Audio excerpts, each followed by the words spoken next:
उचारण करो जी। वाहिगुरू जी का खालसा वाहिगुरू जी की फतेह। सतनाम वाहिगुरू साहिब जी।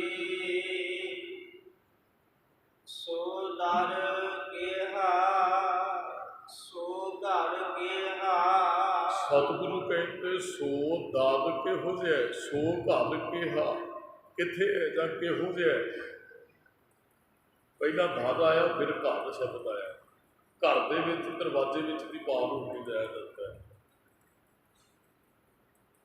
आपां किसी पिंड च जाते हैं, दसदे भाई आ फलाना सिंह है ते बाप का नाम फलाना सिंह है, ਉਹਦੇ ਘਰੇ जाना है तो दसन वाला कहेगा जी वो सामने वाला दरवाजा उन्होंने ही है, क्योंकि घर दरवाजे में नहीं जाया जाना। असी किसी ने पूछा घरे वो नज़दीक ही खड़े हाँ, तो उन्हें फिर कहा भाई वो दरवाजा है फलाने बंदे का जो तुम नाम ले रहे हो। सो दर केहा वो दर किहो जिहा? मन रब जिथे बैठा होएगा दरवाजा कितना कीमती होएगा। वैसे वो रब किसी विशेष जगह पर नहीं बैठता, ये गल याद रखनी। रब कोई शरीर नहीं है भी वो किसी एक घर के विच रहिंदा होएगा। रब बहुत वड्डा है ते परिवार भी वह बहुत वड्डा है, घर भी वह बहुत वड्डा है। एक पिता एक सके हामा। बारक रब साडा प्यो है, असी उहदे बच्चे हैं, एक घर उहदा की है संसार। और कोई विशेष थोड़ी है भी साढ़े वो रब निका जिहा घर बना के बैठा है। रब साडा बाप है, असी उहदे बच्चे। जो भी सृष्टि के अंदर लोग शरीर ने वो रब के बच्चे हैं।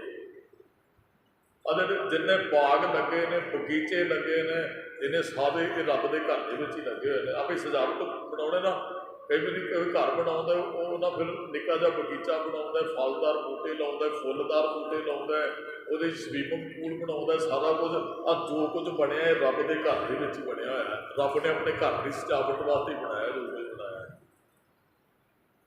कुदरत करके वसिया सोए वक्त विचारे सो बंदा होए, वो कुदरत के विच वसिया होया। वो आ सारा उसका घर ही है संसार। किन्ने बगीचे लगे ने, किन्ना वड्डा घरदार उसका, किन्ने को बच्चे ने जिन्हों की गिनती नहीं की जा सकती। रावण की गल की महाराज ने कहा 1 लाख पूत 1.25 लाख नाती ते रावण घर दिया ना बाती। बचिया कोई नहीं, असी सारे रब के बच्चे हैं। आ रब के रहन का घर है संसार, हरेक जगह पर वसदा है। सो दर केहा सो घर केहा। वो दर घर भाई किहो जिहा है? जित बहै सर्ब संभाले। जिथे बह के रब सारियां दी संभाल कर रहा है। कि रब किसी कमरे च बैठा है? ये तो एक सवाल है भी वो रब है किथे जिहड़ा सृष्टि को चला रहा।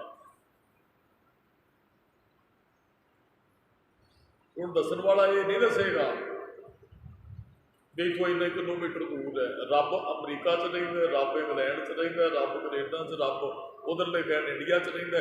ऐसा नहीं है। दास ने पहले बेनती कर दी आ रब का घर ही है, असी बचे हैं उहदे। बाप की सानू खबर नहीं, बाप बारे जान लेना चाहिए। जितने गल समझ आ गई ना, फिर ना को बैरी नहीं बेगाना सगल संग हम को बाण।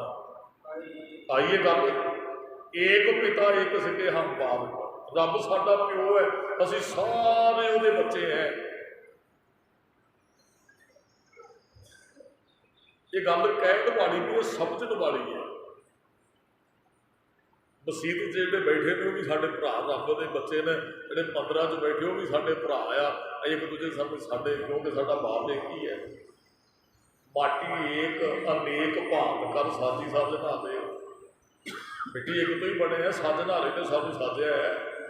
हाँ कर्मा करके कोई नीच बन गए, कोई उत्तम बन गए, कोई मध्यम है कर्मा करके।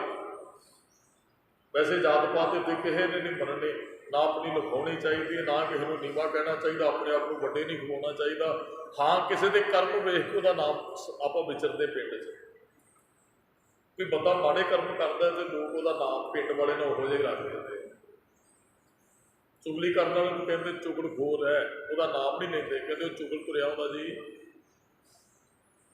बेईमानी करने वाला बंदे का नाम नहीं लेंदे, कहते वो बेईमान बंदा तुरिया हुंदा। कर्म वेख के लोगों ने नाम रखे, नीच कर्म वालियां नीच क्या संसार में, ये बंदा ठीक ठाक है जी, इन्हें मतलब कहते। उच्चम कई महापुरख कहते संसार च बड़े संत धर्मात्मा तुहानूं मिलणगे संसार च, वो उत्तम पुरख ने। उन्होंने महापुरख कह लो, संत कह लो, भगत कह लो, उन्होंने गुरसिख कह लो, उन्होंने गुरमुख कह लो।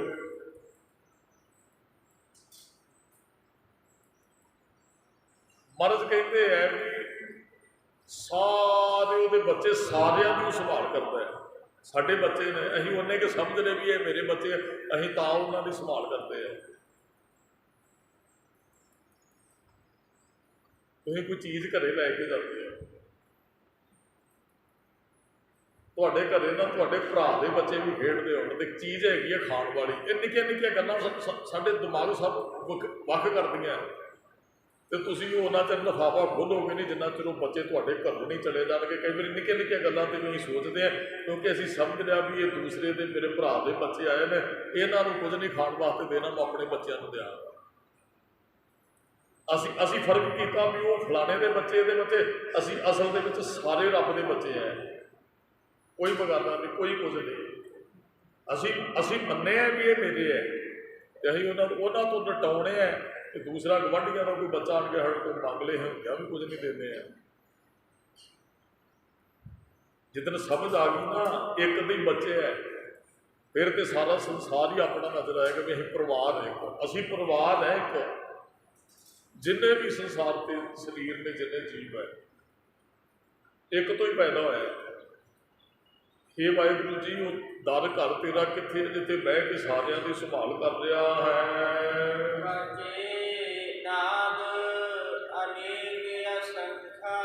तेरे दर ते ना नेकां वाजे नाद आवाज धुन नूं कहते हैं, वज रहे ने असंख्या, जिन्हां दी कोई गिनती नहीं है। गुरमुखो कोई तो हारमोनीयम लैके सवेर का रब की उस्तत च लगा है, कई ने ढोलकियां छैने फड़े ने, कोई टलियां फड़ के मूर्तियां के खड़े ने, किन्ने को गा रहे ने, किथे किथे नाद उठ रहा असंख, जिसकी कोई गिनती नहीं है।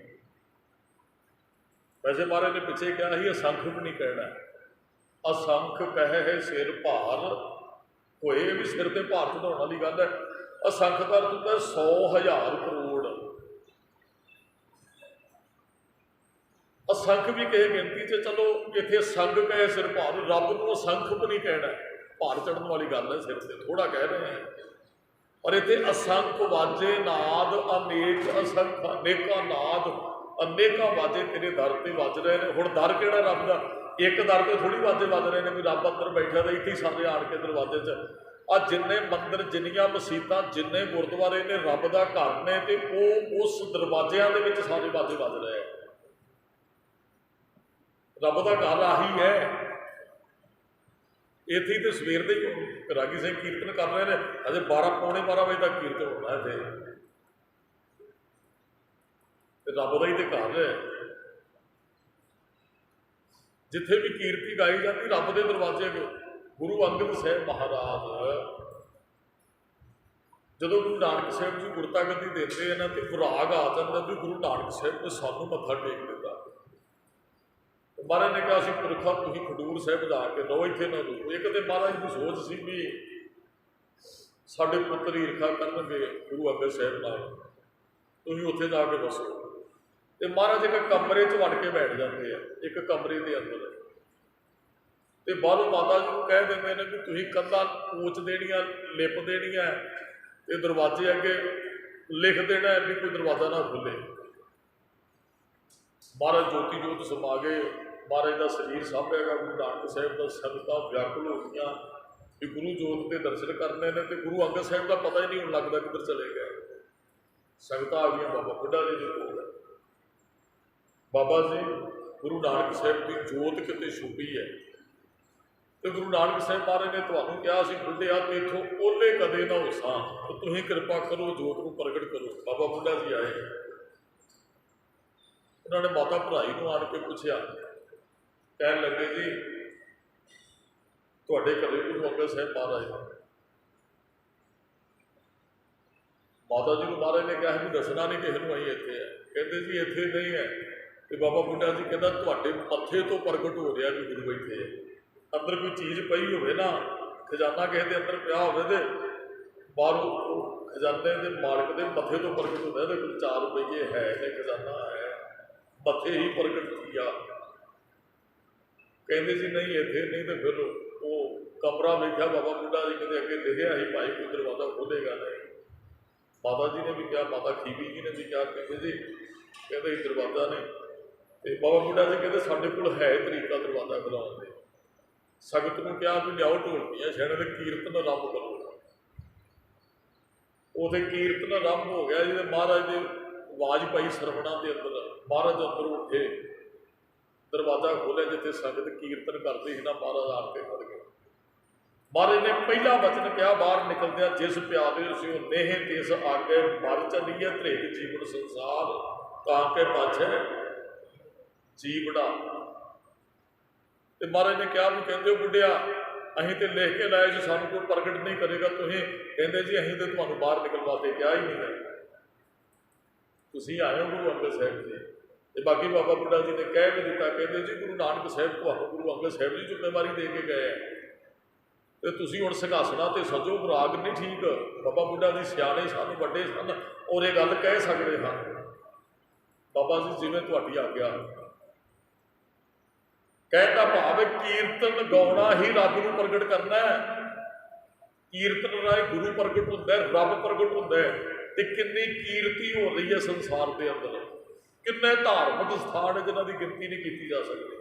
ਸਾਰੇ ਤੋਂ ਬਾਜੇ ਨਾਦ ਅਨੇਕ ਅਸੰਖਾ ਕੇਤੇ ਵਾਵਣ, ਸਾਰੇ ਬਾਜੇ ਵੀ ਕਿੰਨੇ ਹੋਣਗੇ, ਉਹ ਨਾਦ ਵੀ ਕਿੰਨਾ ਉੱਠਦਾ ਹੈ, ਤੇ ਕੇਤੇ ਵਾਵਣ ਹਾਰੇ ਗਾਉਣ ਵਾਲੇ ਕਿੰਨੇ ਗੁਣੇ, ਗਿਣਤੀ ਕੀਤੀ ਜਾ ਸਕਦੀ ਹੈ। ਅੱਜ 12 ਵਜੇ ਤੱਕ ਕਿੰਨਿਆਂ ਨੇ ਧਾਰਮਿਕ ਸਥਾਨਾਂ ਤੇ ਹਾਜ਼ਰੀ ਭਰੀ, ਕਿੰਨੇ ਲੋਕਾਂ ਨੇ, ਕਿੰਨੀ ਸੰਗਤ ਨੇ, ਕੀ ਇਹਨਾਂ ਦੀ ਗਿਣਤੀ ਕੀਤੀ ਜਾ ਸਕਦੀ ਹੈ? ਨਾ। ਕੇਤੇ ਗਾਉਣ ਵਾਲੇ ਕੇਤੇ ਹੀ ਕਿਹਾ ਵੀ ਕਿੰਨੇ ਤੈਨੂੰ ਗਾ ਰਹੇ ਨੇ ਸੰਸਾਰ ਦੇ ਅੰਦਰ। ਅੱਗੇ ਪੜੋ ਜੀ।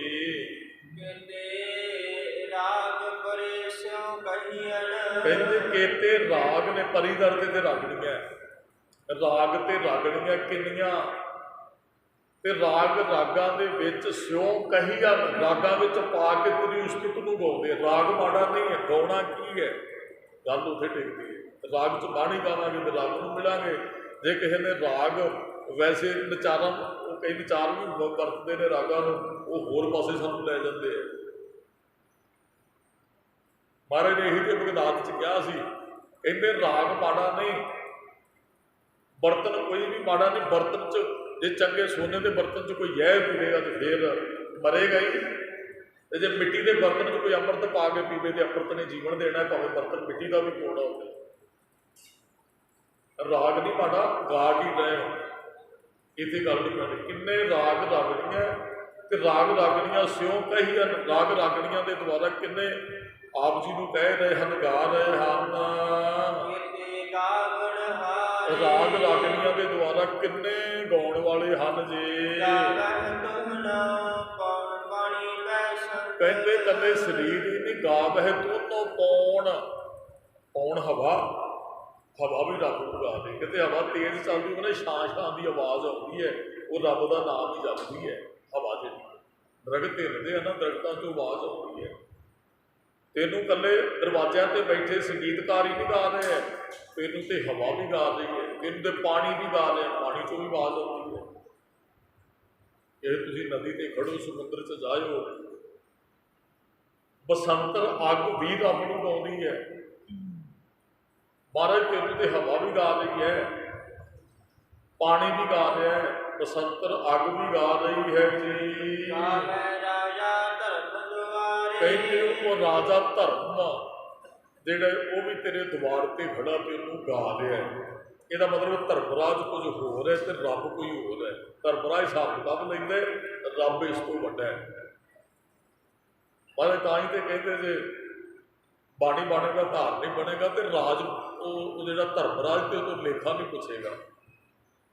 ਪਰ ਇਹਨੇ ਕਹਿੰਦਾ ਧਰਮਰਾਜ ਜਦ ਲੇਖਾ ਮੰਗੇ ਕਿਆ ਮੁੱਖ ਲੈ ਕੇ ਜਾਏਗਾ, ਜਦੋਂ ਹਿਸਾਬ ਮੰਗਿਆ ਕੀ ਮੁੱਖ ਵਿਖਾਏਗਾ। ਤੇ ਫਿਰ ਮਹਾਰਾਜ ਨੇ ਬਚਨ ਕਿ ਧਰਮ ਰਾਏ ਦਰ ਕਾਗਦ ਫਾਰੇ ਜਨ ਨਾਨਕ ਲੇਖਾ ਸਮਝਦਾ। ਜਿੱਦਣ ਗੁਰੂ ਨਾਨਕ ਸਾਹਿਬ ਨੇ ਤੇਰਾ ਲੇਖਾ ਸਮਝਦੇ ਨਾ, ਧਰਮਰਾਜ ਤੇਰਾ ਚਿਹਰਾ ਵੇਖ ਕੇ ਨਾ ਜਿਹੜੇ ਕਾਗਜ਼ ਸਾਰੇ ਨਾ ਤੇਰੇ ਕਰਮਾਂ ਦੇ ਪਾੜ ਦਿੰਦੇ ਸਾਹਮਣੇ। ਕਿਸੇ ਨੇ ਕੇਸ ਖਾਰਜ ਕਰਨਾ ਹੋਵੇ ਨਾ ਉਹ ਪਾੜ ਦਿੰਦੇ, ਲਓ ਜੀ ਆਹ ਲੇਖਾ ਪਾੜਿਆ, ਪਾੜ ਦਿੱਤਾ ਗਿਆ।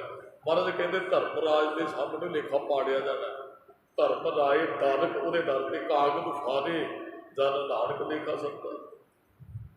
ਧਰਮਰਾਜ ਵੀ ਤੇਰੇ ਦਰਵਾਜ਼ੇ ਤੇ ਤੈਨੂੰ ਗਾ ਰਿਹਾ ਹੈ ਜੀ। ਹਾਂ, ਇੱਕ ਧਾਰਾ ਵਿੱਚ ਚਿੱਤਰ ਗੁਪਤ ਸਾਡੇ ਕਰਮ ਲਿਖਦਾ ਹੈ। ਉਹ ਨਿੱਕੇ ਨਿੱਕੇ ਹੁੰਦੇ ਕਿਸੇ ਨੇ ਕਿਹਾ ਕਿ ਜਿੱਥੇ ਸਾਡੀ ਨਬਜ਼ ਚੱਲਦੀ ਨਾ, ਇੱਕ ਨਬਜ਼ ਤੇ ਚਿੱਤਰ ਬੈਠਾ ਹੈ, ਦੂਸਰੀ ਤੇ ਗੁਪਤ ਬੈਠਾ ਹੈ। ਇੱਕ ਕਹਿੰਦਾ ਨਹੀਂ ਇੱਕ ਮੋਢੇ ਤੇ ਚਿੱਤਰ ਬੈਠਾ, ਇੱਕ ਤੇ ਗੁਪਤ। ਚਿੱਤਰ ਦਾ ਅਰਥ ਹੈ ਤਸਵੀਰ, ਚਿੱਤਰ ਦਾ ਅਰਥ ਹੈ ਸਾਹਮਣੇ ਜੋ ਕੁਝ। ਜੇ ਤਸਵੀਰ ਸਾਡੇ ਟਾਈਮ ਪੀਸ ਲੱਗੇ ਹੈ, ਪੱਖੇ ਚੱਲ ਰਹੇ ਨੇ, ਚਿੱਤਰ ਹੈ ਸਾਡੇ ਸਾਹਮਣੇ ਹੈ। ਗੁਪਤ ਹੈ ਜਿਹੜੇ ਅਸੀਂ ਗੁਪਤ ਕੰਮ ਕਰਦੇ ਹਾਂ। ਕੁਝ ਤੇ ਕੰਮ ਕੀਤੇ ਪਰਿਵਾਰ ਨੂੰ ਵੀ ਪਤਾ, ਸੰਸਾਰ ਨੂੰ ਵੀ ਪਤਾ, ਉਹਦੇ ਸਾਰਿਆਂ ਨੂੰ ਪਤਾ ਵੀ ਇਹੋ ਜਿਹੇ ਕਰਮ ਕਰਦਾ ਇਹਨੂੰ ਭਾਈ ਸਜ਼ਾ ਮਿਲਣੀ। ਜੇ ਚੰਗੇ ਕਰਮ ਕਰਦਾ, ਕੋਈ ਦਾਨੀ ਪੁਰਖ ਹੈ ਭਾਈ ਇਹ ਚੰਗੇ ਕਰਮ ਕਰਦਾ, ਲੋਕਾਂ ਨੂੰ ਪਤਾ ਹੈ। ਉਹ ਜਦ ਕਰਮ ਕੀਤੇ ਅਸੀਂ ਗੁਪਤ, ਜਿਹਦਾ ਨਾ ਪਰਿਵਾਰ ਨੂੰ ਪਤਾ ਹੈ ਨਾ ਸੰਸਾਰ ਨੂੰ ਪਤਾ ਹੈ, ਤੇ ਗੁਰੂ ਤੋਂ ਵੀ ਅਸੀਂ ਛੁਪਾਉਣ ਦਾ ਯਤਨ ਕਰਦੇ ਹਾਂ। ਗੁਰੂ ਸਾਹਿਬ ਕੋਲ ਤੇ ਆਣ ਕੇ ਅਸੀਂ ਸੱਚੇ ਸੁੱਚੇ ਸਾਰੇ ਬਣਦੇ ਹਾਂ। ਇਹਦੇ ਤੇ ਗੁਰਮੁਖ ਅਰਦਾਸ ਕਰਨ ਵਾਲਾ ਵੀ ਕਹਿ ਦਿੰਦਾ ਜੀ, ਗੁਰਮੁਖ ਪਿਆਰਿਆਂ ਦੀ ਅਰਦਾਸ। ਗੁਰਮੁਖ ਹੈ ਜਿਹਦੀ ਅਰਦਾਸ ਕਰਦਾ, ਪਦਵੀ ਤੇ ਬਹੁਤ ਵੱਡੀ ਦੇ ਦਿੱਤੀ। ਮਹਾਰਾਜ ਨੂੰ ਤੇ ਪਤਾ ਕੀ ਕਰਦਾ ਹੈ। ਮਹਾਰਾਜ ਕਹਿੰਦੇ ਜਿਹੜਾ ਚਿੱਤਰਗੁਪਤ ਤੇਰਾ ਹਿਸਾਬ ਲੇਖ ਜਾਣਾ, ਲਿਖਦਾ ਨਾ, ਅਸਲ ਵਿੱਚ ਮਹਾਰਾਜ ਕਹਿੰਦੇ ਕਰਨੀ ਕਾਗਜ਼, ਸਾਡੀ ਕਰਨੀ ਹੀ ਕਾਗਜ਼ ਹੈ। ਮਨ ਮਸਵਾਣੀ, ਮਨ ਸ਼ਾਹੀ ਹੈ। ਬੁਰਾ ਭਲਾ ਦੋਏ ਲੇਖ ਭਾਈ ਅੰਦਰ ਹੀ ਲਿਖਿਆ ਜਾ ਰਿਹਾ। ਜੋ ਅਸੀਂ ਸੋਚ ਰਹੇ ਕਰ ਰਹੇ ਅੰਦਰ, ਜੋ ਸਾਡੇ ਵਿਚਾਰ ਚੱਲ ਰਹੀ ਉਹੀ ਲਿਖੀ ਜਾ ਰਹੀ ਹੈ। ਬਾਹਰਲੇ ਕਰਮ ਘੱਟ ਲਿਖੇ ਕਿਉਂ ਨਹੀਂ ਜਾਂਦੇ ਹੈ? ਬਹੁਤੇ ਕਰਮ ਅਸੀਂ ਕੀਤੇ ਨਹੀਂ ਜਿਹੜੇ ਸਾਡੇ ਲਿਖੇ ਵੀ ਹੋਏ ਨੇ ਵੀ ਆਹ ਪਾਪ ਇਹਨੇ ਕੀਤਾ। ਪਾਪ ਕੀਤਾ ਨਹੀਂ ਹੈ, ਪਾਪ ਲਿਖਿਆ ਹੋਇਆ ਹੈ। ਕਿਉਂਕਿ ਕਰਨਾ ਚਾਹੁੰਦੇ ਸੀ, ਕਰ ਨਹੀਂ ਸਕੇ, ਪਰ ਲਿਖ ਲਿਆ ਰੱਬ ਨੇ ਵੀ ਇਹ ਪਾਪ ਕਰਨਾ ਚਾਹੁੰਦਾ ਸੀ ਭਾਈ। ਮਹਾਰਾਜ ਕਹਿੰਦੇ ਚਿੱਤਰ ਗੁਪਤ ਵੀ ਜਿਹੜਾ ਲੇਖਾ ਲਿਖਦੇ ਨਾ, ਲਿਖ ਧਰਮ ਵਿਚਾਰੇ। ਉਹ ਲਿਖ ਕੇ ਕਹਿੰਦੇ ਧਰਮ ਉਹਨਾਂ ਦੇ ਫਿਰ ਵਿਚਾਰ ਕਰਦਾ। ਧਰਮਰਾਜ ਕਹਿੰਦੇ ਉਹ ਵੀ ਤੈਨੂੰ ਚਿੱਤਰਗੁਪਤ ਵੀ ਗਾ ਰਹੇ ਨੇ ਜੀ, ਉਹ ਵਿਚਾਰਵਾਨ ਵੀ ਗਾ ਰਹੇ। ਇਹਦੇ ਅਰਥੇ ਵੀ ਨੇ। ਧਰਮਰਾਜ ਵੀ ਤੈਨੂੰ ਗਾ ਰਿਹਾ, ਲਿਖ ਕੇ ਲਿਜਾਣ ਵਾਲੇ ਚਿੱਤਰਗੁਪਤ। ਇਹਦਾ ਮਤਲਬ ਉਹਨਾਂ ਕੋਲ ਵੱਡੀ ਪਦਵੀ ਹੋਏਗੀ। ਜਿਹੜੇ ਸਾਡੇ ਕਰਮ ਲਿਖਦੇ ਨੇ ਸਾਡੇ ਨਾਲ ਤੇ ਫਿਰ ਵੱਡੀ ਪਦਵੀ ਤੇ ਹੋਣਗੇ।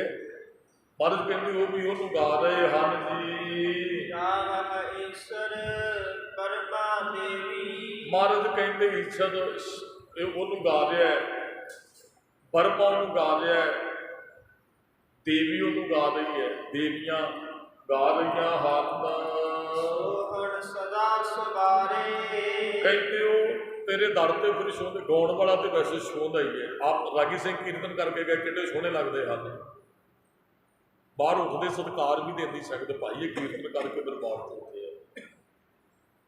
ਤਾਂ ਸਭ ਕਈ ਫਤਿਹ ਪਾਉਂਦੇ ਭਾਈ ਕਥਾ ਕਰਕੇ ਆਏ ਨੇ ਦਰਬਾਰ ਚੋਂ, ਬਾਣੀ ਪੜ੍ਹ ਕੇ ਆਏ ਨੇ। ਬਾਣੀ ਪੜ੍ਹਨ ਵਾਲੇ ਨੇ, ਇਸ ਕਰਕੇ ਸੰਗਤ ਕੀਰਤਨ ਕਰਨ ਵਾਲੇ ਨੇ, ਕਥਾ ਕਰਨ ਵਾਲੇ ਸਤਿਕਾਰ ਦਿੰਦੀ ਹੈ। ਮਹਾਰਾਜ ਦੋਨੋਂ ਤੇ ਸ਼ਿਵ ਬਰਮਾ ਆ ਦੇਵੀਆਂ ਜਿਹੜੀਆਂ ਨੇ ਸਾਰੀਆਂ ਗਾ ਰਹੀਆਂ ਹਨ ਜੀ।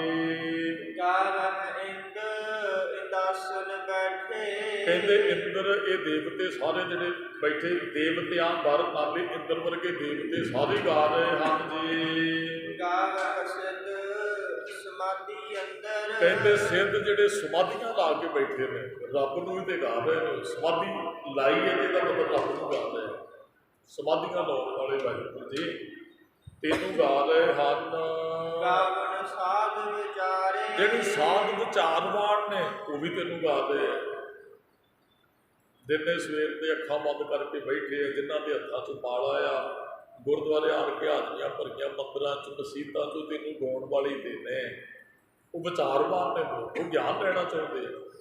ਕੋਈ ਕਿਸੇ ਤਰੀਕੇ ਨਾਲ ਗਾ ਰਿਹਾ, ਕੋਈ ਕਿਸੇ ਤਰੀਕੇ ਨਾਲ ਗਾ ਰਿਹਾ ਹੈ ਜੀ। ਜਾਗਨ ਜਤੇ ਸਦੇ ਸੰਤੋਖੀ, ਜੱਤ 'ਚ ਕਾਇਮ ਰਹਿਣ ਵਾਲੇ ਉਹ ਵੀ ਉਹਨੂੰ ਗਾ ਰਹੇ। ਉਹ ਜੱਤ 'ਚ ਕਾਇਮ ਰਹਿੰਦੇ ਨੇ, ਘਰ ਬਾਹਰ ਛੱਡ ਦਿੰਦੇ ਆ। ਪਰ ਮਹਾਰਾਜ ਇਸ ਗੱਲ ਨਾਲ ਸਹਿਮਤ ਨਹੀਂ ਹੈ। ਜਤੀ ਬੰਦਾ ਜਿਹੜਾ ਉਹ ਨਾ ਆਪਣੇ ਆਪ ਨੂੰ ਕਈ ਵਾਰੀ ਘੁਮਾਉਂਦਾ ਹੈ, ਉਹ ਜੱਤ ਕਾਇਮ ਨਹੀਂ ਹੁੰਦਾ ਰਹਿੰਦਾ। ਸਤੀ ਦਰ ਤੇ ਦਾਨੀ ਹੈ, ਜਤੀ ਵੀ ਉਹਨੂੰ ਗਾ ਰਹੇ ਨੇ, ਜੱਤ 'ਚ ਕਾਇਮ ਰਹਿਣ ਵਾਲੇ ਦਾਨੀ ਵੀ ਉਹਨੂੰ, ਸੰਤੋਖੀ ਵੀ ਉਹਨੂੰ ਗਾ ਰਹੇ ਆ। ਸਾਰੇ ਤਰ੍ਹਾਂ ਦੇ ਲੋਕ ਹੈ, ਕੋਈ ਲਾਲਚੀ ਨੇ, ਕੋਈ ਸੰਤੋਖੀ ਵੀ ਹੈ, ਕੋਈ ਪਾਪੀ ਨੇ, ਕੋਈ ਪੁੰਨ ਕਰਨ ਵਾਲੇ ਵੀ ਹੈ, ਕੋਈ ਚੰਗੇ ਵੀ ਹੈ, ਕੋਈ ਮਾੜੇ ਵੀ ਹੈ, ਕੋਈ ਉੱਤਮ ਵੀ ਨੇ, ਕੋਈ ਨੀਚ ਵੀ ਨੇ। ਕਿਤੇ ਨਾ ਕਿਤੇ ਤੂੰ ਉਹਨੂੰ ਹੀ ਗਾਉਂਦੇ ਨੇ ਸਾਰੇ ਹੀ। ਗਾਵੈ ਵੀਰ ਕਰਾਰੇ, ਵੀਰ ਦਾ ਅਰਥ ਹੁੰਦਾ ਯੋਧਾ, ਕਰਾਰੇ ਦਾ ਅਰਥ ਹੁੰਦਾ ਤਕੜੇ ਯੋਧੇ। ਕਰਾਰੇ ਦਾ ਅਰਥ ਤਕੜਾ ਹੈ, ਬਲਵਾਨ। ਵੀਰ ਯੋਧੇ ਨੂੰ ਸੂਰਮੇ ਨੂੰ ਕਹਿੰਦੇ ਆ। ਕਹਿੰਦੇ ਜਿੰਨੇ ਸੰਸਾਰ 'ਚ ਸੂਰਮੇ ਵੀਰ ਯੋਧੇ। ਗੁਰੂ ਅੰਗਦ ਸਾਹਿਬ ਮਹਾਰਾਜ ਨੇ ਨਾ ਘੋਲ ਕੁਸ਼ਤੀਆਂ ਜਿਹੜੀਆਂ ਕਰਵਾਈਆਂ ਹਨ ਖਡੂਰ ਸਾਹਿਬ। ਅੱਜ ਜਦੋਂ ਕੋਈ ਪਹਿਲਵਾਨ ਬਣਦਾ ਹੈ ਨਾ, ਉੱਥੇ ਜ਼ਰੂਰ ਜਾ ਕੇ ਦਰਸ਼ਨ ਕਰਦਾ ਹੈ। ਇਹ ਗੁਰੂ ਅੰਗਦ ਸਾਹਿਬ ਨੇ ਖਾੜੇ ਲਵਾਏ ਸਨ। ਆਪ ਜੀ ਕਿਤੇ ਖਡੂਰ ਸਾਹਿਬ ਜਾਇਓ, 10 ਪਿੱਛੇ ਜੇ ਗੋਇੰਦਵਾਲ ਸਾਹਿਬ ਖਡੂਰ ਸਾਹਿਬ ਦਰਸ਼ਨ ਕਰਨ ਗਏ। ਹੁਣ ਵੀ 1-2 ਦਿਨਾਂ 'ਚ ਆਪਣੇ ਕੋਲ ਗੁੜਕਾ ਸਾਹਿਬ ਪਏ ਨੇ। ਤੇ ਮੈਂ ਕਹਿ ਰਿਹਾ ਸੀ ਸਿੱਖਾਂ ਨੂੰ ਕਿ ਆਪਾਂ ਇੱਕ ਅੱਧੇ ਦਿਨ 'ਚ ਆਪਾਂ ਗੁੜਕਾ ਸਾਹਿਬ ਦੀ ਸੇਵਾ, ਗੋਇੰਦਵਾਲ ਸਾਹਿਬ ਸ਼ਾਇਦ ਸਕੂਲ ਵੀ 1-2 ਦਿਨ ਤੋਂ ਪਏ ਨੇ। 1-2 ਦਿਨਾਂ ਦੇ ਅੰਦਰ ਫਿਰ ਸੇਵਾ ਮਿਲੇਗੀ। ਸ਼ਾਇਦ ਖਡੂਰ ਸਾਹਿਬ ਵੀ ਮਹਾਰਾਜ ਦਰਸ਼ਨ ਕਰਾਉਣ। ਸਾਨੂੰ ਧਾਰਮਿਕ ਸਥਾਨਾਂ 'ਤੇ ਜਾਣਾ ਚਾਹੀਦਾ ਹੈ। ਪਹਿਲਵਾਨ ਉੱਥੇ ਜਾ ਕੇ ਅਰਦਾਸ ਕਰਦੇ, ਕਿਉਂਕਿ ਖਾੜੇ ਮਹਾਰਾਜ ਨੇ ਰੱਬ ਕੀਤੇ। ਗਾਈ ਤੇ ਰਹੇ ਪਹਿਲਵਾਨ ਵੀ, ਸੂਰਮੇ ਵੀ ਉਹਨੂੰ। ਜਾਂ ਜਿੰਨੇ ਸ਼ਸਤਰਧਾਰੀ ਨੇ ਉਹਨਾਂ ਨੂੰ ਸੂਰਮੇ ਕਿਹਾ ਜਾਂਦਾ। ਉਹ ਸ਼ਸਤਰ ਫੜਨ ਲੱਗਿਆ ਰੱਬ ਨੂੰ ਧਿਆਉਂਦੇ, ਉਸ ਸ਼ਮਸ਼ੀਰ ਨੂੰ ਵੀ ਮੱਥੇ ਨਾਲ ਲਾਉਂਦੇ ਆ। ਸਾਰੇ ਉਹਨੂੰ ਵੀਰ ਕਰਾਰੇ ਸੂਰਮੇ ਬਹਾਦਰ ਉਹਨੂੰ ਗਾ ਰਹੇ ਹਨ। ਰਾਵਣ ਪੰਡਤ ਪੜਨ ਰਖੀਸਰ, ਕਹਿੰਦੇ ਪੰਡਤ ਜੀ ਜਿੰਨੇ ਨੇ ਉਹ ਪੜਨ ਰਖੀਸਰ, ਜੋਗੀ, ਸਿੱਧ, ਨਾਥ, ਸਾਰੇ ਉਹਨੂੰ ਗਾ ਰਹੇ ਹਨ ਜੀ। ਜੁਗ ਜੁਗ ਵੇਦਾ ਨਾਨੇ, ਕਹਿੰਦੇ ਜੋਗਾ ਤੋਂ ਵੇਦਾਂ ਦੀ ਵਿਚਾਰ ਕਰਨ ਵਾਲੇ, ਜਿਨ੍ਹਾਂ ਨੇ ਵੇਦ ਰੱਖੇ ਨੇ, ਵਿਦਵਾਨ ਲੋਕ, ਉਹ ਵੀ ਉਹਨੂੰ ਗਾ ਰਹੇ ਹਨ। ਗਾਵੈ ਮੋਹਣੀਆਂ ਮਨ ਮੋਹਣ, ਕਹਿੰਦੇ ਉਹ ਸੋਹਣੀਆਂ ਸੁੰਦਰ ਇਸਤਰੀਆਂ ਜਿਹੜੀਆਂ ਮਨ ਨੂੰ ਮੋਹਣ ਵਾਲੀਆਂ, ਉਹ ਵੀ ਉਹਨੂੰ ਗਾ ਰਹੀਆਂ ਹਨ। ਸੁਰਗਾ ਮਛ ਪਿਆਲੇ, ਸੁਰਗ ਮੱਛ ਪਿਆਲੇ, ਧਰਤੀ ਆਕਾਸ਼ ਤੇ ਨੋਰਮਲ ਰਹਿਣ ਵਾਲੇ ਸਾਰੇ ਉਹਨੂੰ ਗਾ ਰਹੇ ਨੇ। ਧਰਤ ਆਕਾਸ਼ ਤੇ ਪਤਾਲ, ਅਸੀਂ 3 ਦੀ ਗੱਲ ਕਰਦੇ ਹਾਂ। ਮਹਾਰਾਜ ਕਹਿੰਦੇ ਤਿੰਨਾਂ 'ਚ ਹੀ ਰਹਿਣ ਵਾਲੇ ਜੀਵ, ਸੁਰਗ ਮੱਛ ਪਿਆਲ ਦੇ ਅੰਦਰ, ਸਾਰੇ ਉਹਨੂੰ ਗਾ ਰਹੇ ਹਨ ਜੀ। ਰਾਵਣ ਰਤਨ ਉਪਾਏ ਤੇਰੇ, ਕਹਿੰਦੇ ਉਹ ਤੇਰੇ ਰਤਨ ਜਿਹੜੇ ਪੈਦਾ ਕੀਤੇ ਉਹ ਵੀ ਗਾ ਰਹੇ ਹਨ। 68 ਤੀਰਥ ਨਾਲੇ, 68 ਤੀਰਥਾਂ ਤੇ ਵੀ ਜਾਣ ਵਾਲੇ ਉਹਨੂੰ ਜਪਦੇ। ਜਾਣ ਵਾਲੇ ਤੇ ਜਪ ਵੀ ਰਹੇ ਨੇ, ਤੀਰਥ ਵੀ ਜਪਣ ਵਾਲਿਆਂ ਕਰਕੇ ਬਣੇ ਹੋਏ ਨੇ। ਜਿਹੜੇ 68 ਤੀਰਥ ਹੋਂਦ 'ਚ ਆਏ ਨੇ ਨਾ, ਉੱਥੇ ਬੈਠ ਕੇ ਕਿਸੇ ਨੇ ਬੰਦਗੀ ਕੀਤੀ, ਜਿੱਥੇ ਬੰਦਗੀ ਕੀਤੀ ਉਹ ਤੀਰਥ ਬਣ ਗਿਆ। ਇੱਥੇ ਗੁਰੂ ਗੋਬਿੰਦ ਸਿੰਘ ਸਾਹਿਬ ਆਏ ਤੇ ਤਾਂ ਧਾਰਮਿਕ ਸਥਾਨ ਬਣਿਆ ਨਾ, ਗੁਰਦੁਆਰਾ ਜਾਪਜੀ ਸਾਹਿਬ ਬਣਿਆ। ਜਿੱਥੇ ਕਿਸੇ ਸਾਧੂ ਨੇ ਤਪ ਕੀਤਾ ਉਹ ਤੀਰਥ ਬਣ ਗਿਆ। ਪਰ ਕਹਿੰਦੇ ਤੀਰਥਾਂ ਤੇ ਜਾਣ ਵਾਲੇ ਵੀ ਤੀਰਥ ਵੀ ਤੈਨੂੰ ਗਾ ਰਹੇ ਹਨ। ਗਾਵੈ ਜੋਧ ਮਹਾਬਲ ਸੂਰਾ, ਉਹ ਯੋਧੇ ਮਹਾਬਲੀ ਸੂਰਮੇ ਵੀ ਗਾ ਰਹੇ ਹਨ। ਗਾਵੈ ਖਾਣੀ ਚਾਰੇ, ਚਾਰਾਂ ਖਾਣੀਆਂ ਚੋਂ ਪੈਦਾ ਹੋਣ ਵਾਲੇ, ਅੰਡਜ, ਜੇਰਜ, ਸੇਕਜ ਤੇ ਉਦਭੁਜ, ਚਾਰਾਂ ਖਾਣੀਆਂ ਚੋਂ ਸਾਰੇ ਜੀਵ ਪੈਦਾ ਹੋਏ ਨੇ। ਕਹਿੰਦੇ ਜਿਹੜੇ ਜੀਵ ਖਾਣੀ ਚਾਰੇ ਖਾਣੀਆਂ ਚੋਂ ਜਿੰਨੇ ਵੀ ਜੀਵ ਪੈਦਾ ਹੋਏ ਨੇ, ਮੁੜਕੇ ਚੋਂ, ਧਰਤੀ ਚੋਂ, ਜੇਰ ਚੋਂ, ਪਸੀਨੇ ਚੋਂ, ਇਹ 4 ਖਾਣੀਆਂ, ਉਹ ਸਾਰੇ ਤੈਨੂੰ ਗਾ ਰਹੇ ਹਨ ਜੀ। ਗਾਵੈ ਖੰਡ ਮੰਡਲ ਵਰ ਭੰਡਾ, ਉਹ ਜਿੰਨੇ ਖੰਡ ਮੰਡਲ ਵਰ ਭੰਡ ਹਨ, ਕਰ ਕਰ ਰੱਖੇ ਧਾਰੇ, ਉਹ ਤੇਰੇ ਧਾਰੇ ਨੇ, ਤੇਰੇ ਪੈਦਾ ਕੀਤੇ ਨੇ, ਉੱਥੇ ਵੀ ਰਹਿਣ ਵਾਲੇ ਤੈਨੂੰ ਗਾ ਰਹੇ ਹਨ। ਸੇ ਤੁਧ ਨੂੰ ਗਾਵੈ ਜੋ ਤੁਧ ਹੁਣ ਭਾਵਨ, ਮਹਾਰਾਜ ਨੇ ਕਿਹਾ ਸਹੀ ਤੁਧ ਨੂੰ ਗਾਵ ਹੈ, ਉਹੀ ਤੈਨੂੰ ਗਾਣਗੇ ਜੋ ਤੁਧ ਭਾਵੇ। ਜਿਹੜੇ ਤੈਨੂੰ ਭਾਉਂਦੇ ਹਨ ਸਾਰੇ ਤੇ ਰੱਬ ਨੂੰ ਗਾ ਨਹੀਂ ਸਕਦੇ। ਸਾਰੇ ਤੇ ਗੁਰਦੁਆਰੇ ਵੀ ਨਹੀਂ ਆਏ, ਸਾਰਿਆਂ ਦੇ ਮੁਖ ਤੋਂ ਤੇ ਵਾਹਿਗੁਰੂ ਨਿਕਲਦਾ ਹੀ ਨਹੀਂ। ਰਤੇ ਤੇਰੇ ਭਗਤ ਰਸਾਲੇ, ਉਹ ਤੇਰੇ ਭਗਤ ਤੇਰੇ ਨਾਮ ਰਸ ਵਿੱਚ ਰੰਗੇ ਹੋਏ ਹਨ, ਤੈਨੂੰ ਗਾ ਕੇ।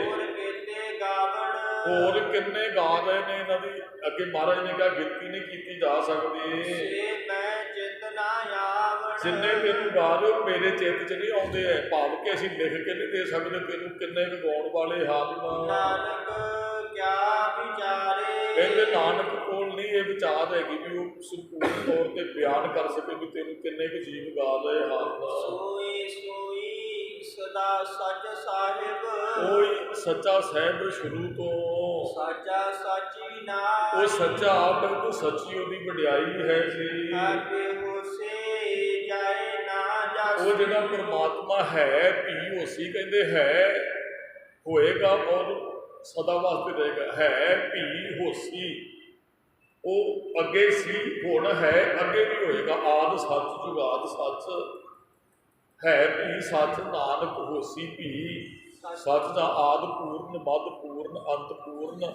ਪਰਮੇਸ਼ਰ ਰੱਬ ਸਦਾ ਵਾਸਤੇ ਰਹਿਣ ਵਾਲਾ ਹੈ, ਰਚਨਾ ਜਿਨ ਰਚਾ, ਜਿਨਨੇ ਸਾਰੀ ਰਚਨਾ ਰਚੀ ਹੋਈ ਹੈ ਜੀ। ਰੰਗੇ ਰੰਗੇ ਭਾਤੇ, ਆ ਕਿੰਨੇ ਰੰਗਾਂ ਦੀ ਭਾਤੀ ਕਿੰਨੇ ਭਾਤਾਂ ਦੀ ਉਹਨੇ ਧਰਤੀ ਰਚੀ ਹੈ। ਕਰ ਕਰ ਜਿਨ ਸੇ ਮਾਇਆ ਜਿਨੇ ਉਪਾਏ, ਕਹਿੰਦੇ ਕਿੰਨੇ ਰੰਗਾਂ ਦੀ ਕਿੰਨੇ ਜਿਨਸਾਂ ਦੀ ਉਹਨੇ ਮਾਇਆ ਪੈਦਾ ਕੀਤੀ ਹੈ। ਕਰ ਕਰ ਵੇਖੈ ਕੀਤਾ ਆਪਣਾ, ਉਹ ਆਪਣੇ ਕੀਤੇ ਨੂੰ ਕਰ ਕਰਕੇ ਵੇਖ ਰਿਹਾ ਹੈ ਤਿਸ ਦੀ ਵਡਿਆਈ, ਜਿਵੇਂ ਉਹਦੀ ਵਡਿਆਈ ਹੈ। ਜੋ ਸੁਭਾਵੈ ਸੋਈ ਕਰਸੇ, ਕਹਿੰਦੇ ਰੱਬ ਨੂੰ ਜੋ ਭਾਉਂਦਾ ਹੈ ਉਹੀ ਕਰਦਾ ਹੈ, ਆਪੇ ਹੱਥ ਇੱਕ ਰੰਗ ਹੈ ਆਪੇ ਬਹੁ ਰੰਗੀ, ਜੋ ਤਿਸ ਭਾਵੈ ਨਾਨਕਾ ਸਾਈ ਗੰਧ ਚੰਗੀ। ਮਹਾਰਾਜ ਕਹਿੰਦੇ ਜੋ ਤੇ ਸੁਭਾਵ ਹੈ ਸੋਈ ਕਰਸੀ, ਰੱਬ ਨੂੰ ਜੋ ਭਾਉਂਦਾ ਹੈ ਉਹੀ ਕਰਦਾ ਹੈ। ਹੁਕਮ ਨਾ ਕਰਨਾ ਜਾਏ, ਰੱਬ ਨੂੰ ਹੁਕਮ ਨਹੀਂ ਕੀਤਾ ਜਾ ਸਕਦਾ। ਚਲੋ ਅਸੀਂ ਅਰਦਾਸ ਕਰਦੇ ਗੁਰੂ ਤੇ ਰੱਬ ਨੂੰ ਕਦੇ ਹੁਕਮ ਨਹੀਂ ਕੀਤਾ, ਤਰਲਾ ਲਿਆ ਜਾਂਦਾ, ਅਰਦਾਸ ਦਾ ਅਰਥ ਵੀ ਤਰਲਾ ਹੀ ਹੈ, ਬੇਨਤੀ ਕੀਤੀ ਜਾ ਸਕਦੀ ਹੈ, ਉਹਨੂੰ ਹੁਕਮ ਨਹੀਂ ਲਾਇਆ ਜਾ ਸਕਦਾ। ਕਈ ਵਾਰੀ ਨਾ ਆਪਾਂ ਗ੍ਰੰਥੀ ਸਿੰਘ ਤੋਂ ਸਾਡੇ ਤੋਂ ਸੰਗਤ ਅਰਦਾਸ ਜ਼ਿਆਦਾ ਕਰਾਉਂਦੀ ਹੈ, ਪਤਾ ਕਿਉਂ? ਕਾਰਨ ਕੀ ਹੈ ਵੀ ਇਹ ਗੁਰੂ ਸਾਹਿਬ ਦੇ ਕੋਲ ਲੈਂਦੇ ਆ। ਇੱਕ ਨਾ ਰਾਜਾ 2 ਮਿੰਟ ਸਮਾਪਤੀ, ਉਹ ਵਜ਼ੀਰ ਨੂੰ ਪੁੱਛਦਾ ਹੈ ਆਪਣੇ ਨੂੰ, ਵਜ਼ੀਰ ਨੂੰ ਕਹਿੰਦਾ ਹੈ ਵੀ ਗੁਰੂ ਬੋਲਦਾ ਤੇ ਬਹੁਤ ਕੁਝ ਹੋ ਜਾਂਦਾ, ਜੇ ਉਹੀ ਬੋਲ ਅਸੀਂ ਬੋਲੀਏ ਤੇ ਕਿਉਂ ਨਹੀਂ ਹੁੰਦਾ ਹੈ? ਉਹ ਕਹਿੰਦਾ ਜੀ ਮੈਂ ਤੁਹਾਨੂੰ ਪ੍ਰੈਕਟੀਕਲ ਕਰਕੇ ਵਿਖਾ ਦਿੰਦਾ ਹੈ। ਜਪਣ ਵਾਲਾ ਜਦੋਂ ਬੋਲਦਾ ਤੇ ਆਮ ਬੋਲਣ 'ਚ ਬੜਾ ਫਰਕ ਹੈ। ਕਹਿੰਦਾ ਜੀ ਵਿਖਾਓ। ਉਹ ਕਹਿੰਦਾ ਜੀ ਮੈਨੂੰ ਫਿਰ ਮਾਫ ਕਰ ਦਿਓ ਰਾਜਾ। ਕਹਿੰਦਾ ਬਿਲਕੁਲ। ਉਹ 2 ਮਿੰਟ ਬਾਅਦ ਵਜ਼ੀਰ ਨਾਲ ਫੌਜ ਕੋਲ ਖੜੀ, ਉਹਨੂੰ ਕਹਿੰਦਾ ਰਾਜੇ ਨੂੰ ਬੰਦੀ ਬਣਾ ਲਓ, ਰਾਜੇ ਨੂੰ ਬੰਦੀ ਬਣਾ ਲਓ। ਉਹ ਸੈਨਿਕ ਹਿੱਲੇ ਹੀ ਨਹੀਂ, ਉਹ ਵੇਖਦੇ ਰਹੇ। ਉਹ ਵਜ਼ੀਰ ਨੇ ਫਿਰ ਕਿਹਾ ਮੈਂ ਤੁਹਾਨੂੰ ਕਹਿੰਦਾ ਰਾਜੇ ਨੂੰ ਬੰਦੀ ਬਣਾਓ, ਉਹ ਫਿਰ ਨਹੀਂ ਹਿੱਲੇ। 3 ਵਾਰੀ ਉਹਨੇ ਫਿਰ ਕਿਹਾ ਮੈਂ ਤੁਹਾਨੂੰ ਕਹਿੰਦਾ ਰਾਜੇ ਨੂੰ ਕੈਦ ਕਰੋ। ਉਹ ਰਾਜੇ ਨੂੰ ਬੜਾ ਗੁੱਸਾ ਚੜਿਆ ਵੀ ਇਹ ਕੀ ਕਰ ਰਿਹਾ, ਮੇਰੀ ਤਾਂ ਬੇਇੱਜ਼ਤੀ ਕਰ ਰਿਹਾ, ਸਾਰੀ ਸਭਾ ਲੱਗੀ ਹੋਈ ਹੈ। ਹੁਣ ਰਾਜਾ ਬੋਲਿਆ, ਕਹਿਣ ਲੱਗਾ ਇਸ ਵਜ਼ੀਰ ਨੂੰ ਕੈਦ ਕਰੋ। ਫੌਜ 1 ਮਿੰਟ 'ਚ ਉਹਨੂੰ ਜਾ ਕੇ ਘੇਰਾ ਪਾ ਕੇ ਕੈਦ ਕਰ ਲੈਂਦੀ ਹੈ। ਤੇ ਜਦੋਂ ਉਹਨੂੰ ਫੜ ਕੇ ਲੈ ਕੇ ਚੱਲੇ ਤੇ ਉਹ ਵਜ਼ੀਰ ਹੱਸ ਪਿਆ, ਕਹਿੰਦਾ ਜੀ ਤੁਹਾਡੇ ਸਵਾਲ ਦਾ ਜਵਾਬ ਮਿਲ ਗਿਆ। ਕਹਿੰਦਾ ਇਹੀ ਗੱਲ ਤੇ ਮੈਂ ਸੈਨਿਕਾਂ ਨੂੰ ਕਹਿੰਦਾ ਹਾਂ ਵੀ ਇਹਨੂੰ ਕੈਦ ਕਰੋ। ਇਹਨਾਂ ਨੇ ਮੇਰੀ ਗੱਲ ਨਹੀਂ ਮੰਨੀ, ਕਿਉਂਕਿ ਮੇਰੇ ਕੋਲ ਉਹ ਪਦਵੀ ਨਹੀਂ ਹੈ ਜਿਹੜੀ ਤੁਹਾਡੇ ਕੋਲ ਹੈ। ਤੁਸੀਂ ਇੱਕ ਵਾਰੀ ਕਿਹਾ ਵਜ਼ੀਰ ਨੂੰ ਕੈਦ ਕਰੋ, ਇਹਨਾਂ ਨੇ ਮੈਨੂੰ ਕੈਦ ਕਰ ਲਿਆ। ਕਹਿੰਦੇ ਤੁਸੀਂ ਰਾਜੇ ਹੋ, ਤੁਹਾਡੇ ਮੁਖ 'ਚੋਂ ਨਿਕਲਿਆ ਬੋਲ ਮੰਨਦੇ, ਇਹ ਸਾਰੇ ਮੰਨਦੇ ਹੈ। ਬੋਲ ਤੇ ਉਹੀ ਮੈਂ ਵੀ ਕਹੇ, ਮੇਰੇ ਕੋਲ ਪਾਵਰ ਨਹੀਂ ਹੈ। ਗ੍ਰੰਥੀ ਸਿੰਘ ਤੋਂ ਅਸੀਂ ਅਰਦਾਸ ਕਰਾਉਂਦੇ ਉਹਨਾਂ ਕੋਲ। ਕਈ ਵਾਰੀ ਨਾ ਇੱਕ ਗੱਲ ਯਾਦ ਰੱਖੋ ਹਮੇਸ਼ਾ, ਮੰਨ ਲਓ ਵੀ ਇੱਥੇ ਗ੍ਰੰਥੀ ਸਿੰਘ ਕੋਈ ਡਿਊਟੀ ਤੇ ਬੈਠਾ, ਕਿਤੇ ਵੀ ਸਥਾਨ ਤੇ ਜਾਂਦੇ ਹੋ ਤੇ ਕਈ ਵਾਰੀ ਨਾ ਕਿਸੇ ਦਾ ਦੂਜੇ ਨਾਲ ਪਿਆਰ ਹੁੰਦਾ ਤੇ ਉਹ ਕਿਸੇ ਦੂਸਰੇ ਸਰੀਰ ਨੂੰ ਅਰਦਾਸ ਕਰਨ ਵਾਸਤੇ ਲੈ ਕੇ ਆਉਂਦੇ ਆ। ਇੱਕ ਦਿਨ ਪਰਿਵਾਰ ਆਇਆ ਕਿਉਂਕਿ ਉਹਨਾਂ ਨੇ ਇੱਕ ਨਾਲ ਹੀ ਸਿੰਘ ਲਿਆਂਦਾ ਅਰਦਾਸ ਕਰਨ ਵਾਲਾ। ਉਹਨਾਂ ਨੇ ਪਹਿਲਾਂ ਅਰਦਾਸ ਕੀਤੀ, ਫਿਰ ਦਾਸ ਨੂੰ ਕਹਿੰਦੇ ਬਾਬਾ ਜੀ ਮੈਂ ਅਰਦਾਸ ਤੁਸੀਂ ਕਰਦੇ ਲਈ ਹੈ। ਕਹਿੰਦੇ ਨਹੀਂ ਚਲੋ ਤੁਸੀਂ ਵੀ ਕਰ ਦਿਓ, ਵੈਸੇ ਤੇ ਬਾਬਾ ਜੀ ਨੂੰ ਹੀ ਜਾਂਦਾ। ਅਸਲ ਦੇ ਅੰਦਰ ਇਸ ਜਗ੍ਹਾ ਤੇ ਜਿਹੜਾ ਗ੍ਰੰਥੀ ਬੈਠਾ ਨਾ ਉਸ ਸਮੇਂ ਉਹਦੀ ਹੀ ਡਿਊਟੀ ਹੈ ਤੇ ਮੰਨੀ ਵੀ ਉਹਦੀ ਜਾਣੀ ਹੈ। ਬਾਹਰੋਂ ਕੋਈ ਬੰਦਾ ਲਿਆ ਕੇ ਆਗੂ ਵੀ ਇਹਦੀ ਕੁਰਸੀ ਤੇ ਬੈਠ ਜਾਣ ਕੇ ਤੂੰ ਸਾਈਨ ਕਰ ਦਿਓ, ਉਹਦੇ ਸਿਗਨੇਚਰ ਕਿਤੇ ਵੀ ਕੰਮ ਨਹੀਂ ਆਉਣਗੇ। ਜਿਹੜਾ ਕੁਰਸੀ ਤੇ ਬੈਠਾ ਸਿਗਨੇਚਰ ਉਹਦੇ ਹੀ ਚੱਲਣੇ, ਉਸ ਟਾਈਮ ਸਾਈਨ ਉਹਦੇ ਹੀ ਚੱਲਣੇ ਆ। ਬਾਹਰੋਂ ਆਣ ਕੇ ਕੋਈ ਉਸ ਪਦਵੀ ਵਾਲੇ ਦੀ ਤਾਕਤ ਨਹੀਂ ਵਰਤ ਸਕਦਾ। ਇਹ ਗੱਲ ਹਮੇਸ਼ਾ ਯਾਦ ਰੱਖੋ। ਮੈਂ ਤੁਸੀਂ ਤੇ ਫਿਰ ਬਾਹਰੋਂ ਲੈ ਕੇ ਆਏ, ਮੰਨ ਲਓ ਵੀ ਕੋਈ ਤੁਸੀਂ ਕਿਤੇ ਦਫ਼ਤਰ 'ਚ ਕੰਮ ਕਰਾਉਣ ਜਾਂਦੇ ਹੋ ਤੇ ਤੁਸੀਂ ਉਹਦੇ ਰੂਮ 'ਚ ਕਿਤੇ ਕਿਸੇ ਹੋਰ ਅਫਸਰ ਨੂੰ ਲਿਆ ਕੇ ਵੀ ਤੁਸੀਂ ਇਹਦੀ ਕੁਰਸੀ ਤੇ ਬੈਠ ਕੇ ਇਹਦੇ ਵਾਲਾ ਕੰਮ ਕਰ ਦਿਓ, ਉਹਦੇ ਕੋਲ ਪਾਵਰ ਨਹੀਂ ਹੈ, ਉਹਦੇ ਕੋਲ ਅਥਾਰਟੀ ਨਹੀਂ ਹੈ ਕੰਮ ਕਰਨ ਦੀ। ਉਹ ਜਿਹੜਾ ਗ੍ਰੰਥੀ ਮੌਕੇ ਤੇ ਬੈਠੇ ਅਰਦਾਸ ਉਹ ਵੀ ਗੁਰੂ ਸਾਹਿਬ ਨੇ ਪ੍ਰਵਾਨ, ਕਿਉਂਕਿ ਉਹ ਡਿਊਟੀ ਤੇ ਉਹ ਮਹਾਰਾਜ ਦੀ ਤਾਬਿਆਂ 'ਚ ਸੇਵਾ 'ਚ ਹਾਜ਼ਰ ਹੈ। ਗ੍ਰੰਥੀ ਦਾ ਅਰਥ ਵੀ ਉਹ ਗੁਰੂ ਸਾਹਿਬ ਦੀ ਸੇਵਾ 'ਚ ਉਸ ਸਮੇਂ ਹਾਜ਼ਰ ਹੈ। ਗੁਰੂ ਸਾਹਿਬ ਨੇ ਗੱਲ ਉਹਦੀ ਮੰਨਣੀ ਹੈ, ਬਾਹਰ ਲਿਆਏ ਹੋਏ ਨੇ। ਹਰ ਅਰਦਾਸ ਸਾਰਿਆਂ ਦੀ ਮੰਨਦਾ, ਆਪ ਜੀ ਅਰਦਾਸ ਕਰਦੇ ਤੁਹਾਡੀ ਸੁਣੇਗਾ। ਪਰ ਅਸੀਂ ਵਿਸ਼ੇਸ਼ ਤੌਰ ਤੇ ਕੋਈ ਆਦਮੀ ਲੈ ਕੇ ਆਈਏ ਫਿਰ ਉਹ ਨਹੀਂ। ਇਹ ਤੇ ਇੱਕ ਗੁਰੂ ਸਾਹਿਬ ਦੀ ਉਹਦੇ ਤੇ ਬਖਸ਼ਿਸ਼ ਵਰਤਦੀ ਹੈ। ਡਿਊਟੀ ਤੇ ਜੋ ਵੀ ਬੈਠਾ ਹੈ ਗੁਰੂ ਸਾਹਿਬ ਇਹੀ ਤੇ ਮਹਾਰਾਜ ਕਹਿੰਦੇ ਜੋ ਤੇ ਸੁਭਾਵੇ ਸੋਈ ਕਰਸੀ, ਹੁਕਮ ਨਾ ਕਰਨਾ। ਉਹ ਬੇਨਤੀ ਮੰਨਦਾ, ਉਹਨੂੰ ਹੁਕਮ ਨਹੀਂ ਕੀਤਾ ਜਾ ਸਕਦਾ। ਹੁਕਮ ਨਾ ਕਰਨਾ ਦਾ ਹੀ ਰੱਬ ਤੇ ਗੁਰੂ ਨੂੰ ਕੋਈ ਹੁਕਮ ਨਹੀਂ ਲਾ ਸਕਦਾ ਹੈ। ਉਹ ਪਾਤਸ਼ਾਹਾਂ ਦਾ ਪਾਤਸ਼ਾਹ ਹੈ ਜੀ। ਨਾਨਕ ਸਾਨੂੰ ਤੇ ਉਹਦੀ ਰਜ਼ਾ 'ਚ ਹੀ ਰਹਿਣਾ ਬਣਦਾ ਹੈ, ਉਹਦੀ ਰਜ਼ਾ 'ਚ ਚੱਲਣਾ ਚਾਹੀਦਾ। ਜਿਹੜਾ ਪਾਤਸ਼ਾਹਾਂ ਦਾ ਪਾਤਸ਼ਾਹ, ਇੰਨੀਆਂ ਕੁ ਬੇਨਤੀਆਂ ਕੁਰਬਾਨ ਕਰਨੀਆਂ ਸੀ। ਭੁੱਲਾਂ ਚੁੱਕਾਂ ਦੀ ਖਿਮਾ। ਵਾਹਿਗੁਰੂ ਜੀ ਕਾ ਖਾਲਸਾ, ਵਾਹਿਗੁਰੂ ਜੀ ਕੀ ਫਤਿਹ। ਮਹੱਲਾ ਤੀਜਾ। ਨਾਮ ਏਕ ਓੰਕਾਰ ਸਤਿਗੁਰ